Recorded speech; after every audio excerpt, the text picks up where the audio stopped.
कहानी का main character एक लड़की है। वो एक ऐसी लड़की है जो समंदर से बहुत इतना प्यार करती है कि वो अपनी सारी जिंदगी समंदर में रहकर यानी सेलिंग करके गुजारना चाहती। उसका नाम था टैमी ऑल्टर, जिसे टैमी भी कहते हैं, और उसका ताल्लुक कैलिफोर्निया से था। वो अपनी जिंदगी को सेलिंग करते हुए एक बेहतर तरीके से और एक खुशगवार तरीके से गुजारना चाहती। टैमी ने अपनी स्टडी ग्रेजुएशन तक कंप्लीट करने के बाद सेलिंग ज्वाइन कर ली और अपना सफर वो कश्ती के जरिए तय करते हुए ताहिती आ गई, जो कि एक खास जगह का नाम था। ताहिती एक ऐसी जगह का नाम था जो कि एक बहुत खूबसूरत आइलैंड था। उसकी मुलाकात एक लड़के से होती है जिसका नाम रिचर्ड था। वो भी काफी अरसे से ताहिती में ही रह रहा था। वो बिल्कुल टैमी की तरह ही था, यानी वो भी समंदर से प्यार करता था और वो अपनी सारी जिंदगी ताहिती में गुजारना चाहता। उसके पास अपनी जाती बोट थी जो वो सेलिंग में इस्तेमाल करता था। वो दोनों एक दूसरे को समझने लगते हैं और एक दूसरे को पसंद करने लगते। रिचर्ड ने बहुत सारी कश्तियां अपने हाथों से बनाई था। टैमी ये सब देखकर काफी मुतासिर होती है और वो उससे सारी बातें पूछती है जब वो समंदर में होता है। रिचर्ड यहाँ पर बहुत पुराना था, मतलब वो काफी अरसे से यहाँ पर रिहाइश पजीर था। टैमी को वो जगह बहुत पसंद आती है और वो सारी जगह को देखना चाहती है। रिचर्ड टैमी को समझाता है कि जैसा उसको नजर आ रहा है वैसा कुछ भी नहीं है, वो जैसा सोच रही है वैसा कुछ नहीं होता। मतलब जितना अच्छा उसको नजर आ रहा होता है हकीकत वो नहीं होती। वो उसको बताता है कि यहाँ पर कुछ इतना खास नहीं होता। रात को बहुत सर्दी हो जाती और दिन में सूरज की तपिश स्किन को काफी नुकसान पहुँचाती है। और समंदर एक ऐसी जगह है जहाँ पर इंसान को नींद नहीं आती। वो कॉन्टिन्यूसली जागता रहता है और उसको इसके साथ भूख भी बहुत ज्यादा लगती है। और अगर अकेला शख्स समंदर में रह जाए तो उसको ह्यूसिनेशन महसूस होने लगता है, मतलब जो कुछ होता नहीं वो इंसान को नजर आता है। रिचर्ड ये सब कुछ इसलिए बता रहा था क्योंकि वो अब इसका तजुर्बा हासिल कर चुका था। इन सब बातों से दो चार हो चुका था, मतलब वो इन सब को झेल चुका था। वो बताता है कि यहाँ पे सबसे खूबसूरत चीज जो मुझे नजर आई है वो शाम को सूरज का डूबना होता है। कि जब शाम को सूरज डूब रहा होता है तो वो मंजर देखने के काबिल होता है, बहुत खूबसूरत होता है। वो कहता है कि ऐसे जज्बात और फीलिंग्स हैं जो इंसान अपनी जुबान से बयान नहीं कर सकता। फिर हम देखते हैं कि उन्हें एक दूसरे से मोहब्बत हो जाती और 6 माह तक वो दोनों एक दूसरे के साथ एक ही बोट में रहते। उनकी जिंदगी के दिन ऐसे ही गुजर रहे होते। फिर हम देखते हैं कि कुछ अरसे बाद रिचर्ड के कुछ पुराने दोस्त जिसका नाम पीटर और उसकी वाइफ क्रिस्टीन उससे मिलते हैं। वो लोग भी कैलिफोर्निया से यहाँ पर आए थे। उनकी अपनी जाती बोट थी जो कि बहुत खूबसूरत थी। उन लोगों को यहाँ से इमरजेंसी जाना हो। वो रिचर्ड को कहते हैं कि हम तो यहाँ से जा रहे हैं, क्या तुम हमारी बोट को कैलिफोर्निया तक ले जा सकते हो? उसके बदले में उसको हम पे भी करेंगे। रिचर्ड को ये डील अच्छी लगती है और वो इसके लिए मान भी जाता है क्योंकि जाहिर है उसको इसमें प्रॉफिट नजर आ रहा होता है कि इसके बदले में उसको ढेर सारा पैसा मिलता है। रिचर्ड और टैमी दोनों पीटर की बोट को देखते हैं, उन्हें काफी पसंद आती है और वो इस डील को एक्सेप्ट कर लेते हैं कि उनकी बोट काफी खूबसूरत। वो अपना सारा जरूरी सामान खरीद कर अपने जाने की तैयारी करते हैं और देखते हैं हमें अपनी मंजिल हमें किस आइलैंड पर रुकना है। ये सब सोचने और अपना फैसला करने के बाद वो अपना सफर शुरू करते हैं और उनका ये सफर तकरीबन 4000 मील का होता है। 4000 मील एक बहुत बड़ा फासला, इसलिए उनको इसमें काफी दिन लगने थे। रिचर्ड अपनी जिंदगी का सबसे बड़ा फैसला करता है। वो टैमी से शादी करने का फैसला और उसको शादी के लिए प्रपोज करता है। टैमी भी उससे मोहब्बत करती है, इसलिए वो उसका फैसला कबूल करती है।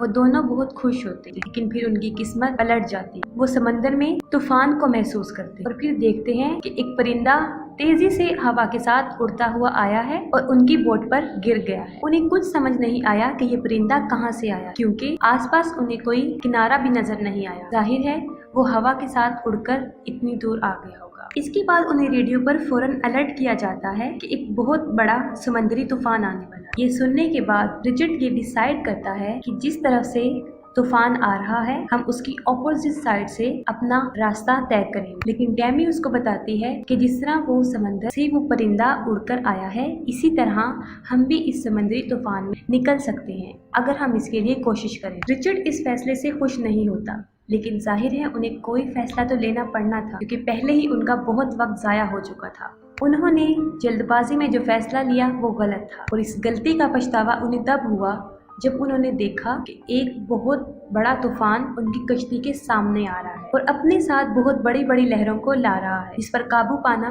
काफी मुश्किल है। और इन हालात को देखते हुए वो काफी परेशान हो जाते हैं और अपनी कश्ती को संभालने की कोशिश करते, लेकिन उनसे उनकी कश्ती संभल नहीं पाती। इन हालात को देखते हुए रिचर्ड टैमी को कहता है कि वो फौरन नीचे चली जाए। बहुत बड़ी बड़ी लहरें आती और जैसे ही टैमी अंदर जाती है एक बहुत बड़ी लहर आती है जो रिचर्ड को अपने साथ ले जाती है और टैमी भी वहाँ पर गिर जाती है और बेहोश हो जाती है और उनकी कश्ती बुरी तरह तबाह बर्बाद हो जाती है। सुबह जब उसको होश आती है तो वो अपने आसपास पानी और टूटी हुई कश्ती देखती है। इस वाकये में वो खुद भी काफी जख्मी हो चुकी, जगह जहाँ चोटें लग गई थी उसको काफी तकलीफ भी हो रही, लेकिन फिर भी वो हिम्मत करके किसी तरह कश्ती से बाहर आती है और अपने आसपास रिचर्ड को ढूंढती है, लेकिन उसको रिचर्ड कहीं दिखाई नहीं देता। वो रिचर्ड को आवाजें देना शुरू हो जाती। वो सोचती है कि शायद रिचर्ड बोट से गिर गया और उसको पुकारती पुकारती वो चिल्लाना शुरू करती, लेकिन रिचर्ड नहीं आता। रेडियो से अपनी आवाज भेजने की कोशिश करती, लेकिन इस झटके की वजह से सब कुछ तबाह बर्बाद हो गया होता है। इलेक्ट्रॉनिक चीजों में पानी चला गया होता है। उनकी कश्ती अब बिल्कुल बेकार हो चुकी है, वो अब किसी काम की नहीं रही और वो अब यहाँ समंदर में ही पड़ी रही, क्योंकि बोट को आगे बढ़ने में जो पर्दा मदद करता है वो बुरी तरह बर्बाद हो चुका होता है। उस पर्दे के बगैर भी कश्ती आगे मूव नहीं कर सकती। वो बहुत सैड होती है क्योंकि रिचर्ड को वो खो चुकी है। वो अपने से कुछ फासले पर एक छोटी बोट देखती है, वो बोट जो उनकी बोट पर पड़ी होती है और साथ में उसको ये भी महसूस होता है कि उस बोट के साथ शायद रिचर्ड भी है। वो छोटी बोट उनकी कश्ती से काफी दूर होती, अगर वो अपनी बोट छोड़ के जाती तो वो उनसे दूर निकल जाती, इसलिए उसको अकेले छोड़ना अक्लमंदी नहीं। वो सोचती है कि अब उसे क्या करना चाहिए। वो इर्द गिर्द देखती है, उसको एक बहुत बड़ा पर्दा नजर आता है जो बिल्कुल उसी पर्दे की तरह होता है जो कश्ती को आगे बढ़ने में मदद है। वो उसको लगाने की काफी कोशिश करती, क्योंकि वो काफी मुश्किल काम था और उसमें एक इंसान से वो लग नहीं सकता, उसके लिए ज्यादा लोगों की जरूरत पड़ती। लेकिन टैमी फिर भी हिम्मत नहीं हारी और मुसलसल उसको लगाने की कोशिश करती और आखिर वो कामयाब हो जाती है। उस पर्दे को हवा में लहरा दी। उसके बाद वो कश्ती को उस छोटी कश्ती की तरफ लेकर जाना शुरू कर दी। जैसे ही उसकी बोट उस छोटी कश्ती की तरफ जाती है वो फौरन रस्सी उठाती है, खुद को उस रस्सी से बांधती है और समंदर में कूद जाती है और फिर वो छोटी बोट की तरफ पहुंच जाती है। वो देखती है कि वहाँ पर रिचर्ड है जो बहुत जख्मी हालत में और बहुत मुश्किल से उसकी जान बच गई, क्योंकि जितना वो जख्मी हो चुका था उसका बचना नामुमकिन था। टैमी उस रस्सी के सहारे दोबारा कश्ती में आती है और रिचर्ड को भी साथ ले आती है। वो उसको बोट में लिटाती है और वो देखती है कि उसकी टांग पे काफी गहरा जख्म है, लेकिन इससे भी ज्यादा खतरनाक बात ये थी कि उसकी सारी पसलियां टूट चुकी, लेकिन फिर भी उसकी जान बच जाती और टैमी को हौसला मिल जाता कि अब वो अकेली नहीं, अब उसके साथ रिचर्ड भी वहाँ मौजूद। वो काफी उम्मीद होती, वो जख्मी पांव पे पट्टी करती है और उसके बाद वो सोचती है कि यहाँ से कैसे निकला जाए।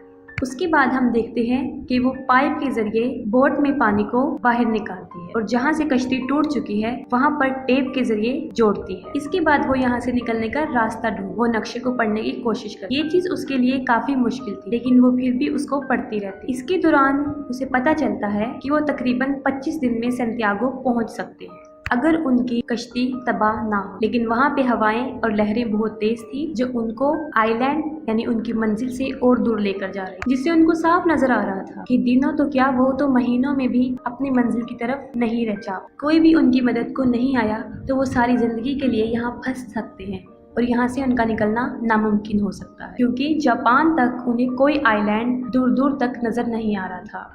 अपनी कश्ती में मौजूद जितना भी खाना होता है टैमी उन सबको इकट्ठा करती, क्योंकि यकीनन वो उनके पास बहुत थोड़ा रह गया होता है। ज्यादा से ज्यादा 14 या 15 दिन का खाना मौजूद था।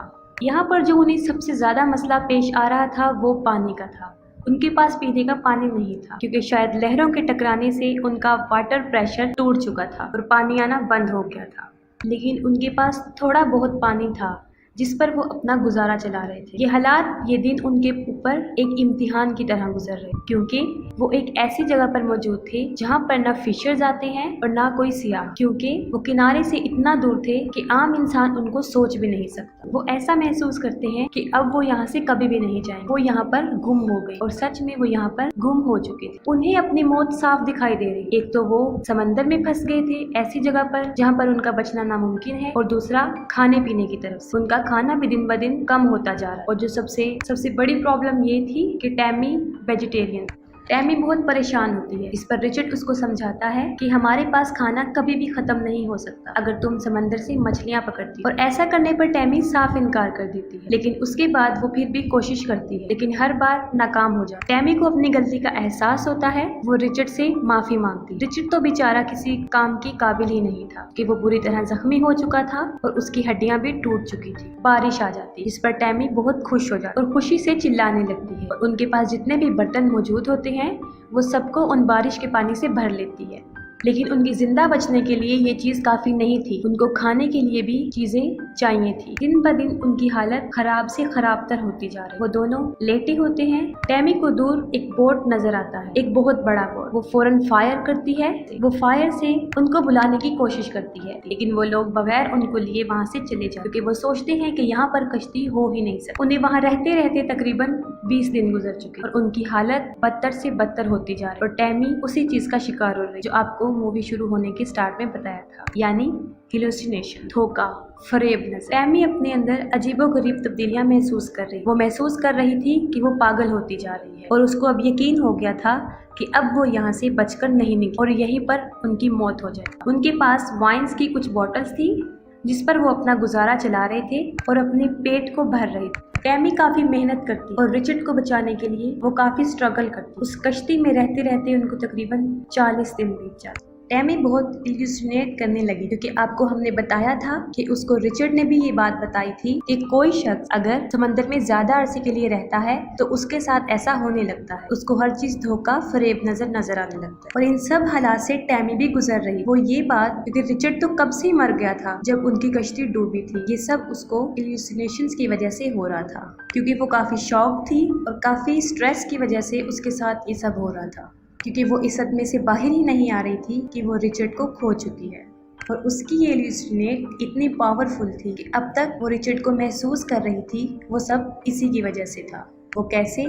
क्योंकि जिस रिचर्ड को वो महसूस कर रही थी असल में वो था ही नहीं। वो खुद से अकेले में बातें करती रही और उसको लगता था कि उसके आसपास रिचर्ड मौजूद, क्योंकि वो रिचर्ड से प्यार करती थी। और इस बात को एक्सेप्ट करना काफी मुश्किल था कि उसने रिचर्ड को हमेशा के लिए खो दिया। और 40 दिन गुजर जाने के बाद आखिरकार उसको यकीन आ ही जाता है कि अब रिचर्ड नहीं रहा और अब वो अपने इमेजिनेशंस की दुनिया से बाहर आ जाए। काफी मरतबा हम फिल्म में ये देखते हैं कि वो रिचर्ड को महसूस कर रही होती, वो देख रही होती है, लेकिन हकीकत में ऐसा नहीं हो। लेकिन उसकी किस्मत अच्छी थी, उसकी जिंदगी को एक और मौका दिया था और वो देखती है कि एक बोट उससे थोड़ी दूर की फासले पर है, उसकी तरफ आ रहा है। इस बार भी वो गन से फायर कर और फिर उन लोगों को पता चल जाता है कि वो वहाँ पर कोई मौजूद है। और इतने दिनों के बाद, इतने नामुमकिन हालात में, जो मैं शुरू में आपको बता चुकी, वो बच जाती है। वो तकरीबन वहाँ पर 41 दिन तक रुकती है। एक काफी लंबा अरसा समंदर में रहना काफी बुरा एक्सपीरियंस हो सकता है और उसकी जान बच जाती। और ये बहुत सच्चा वाकया है, बिल्कुल हकीकत पर मबनी। इसके बाद भी टैमी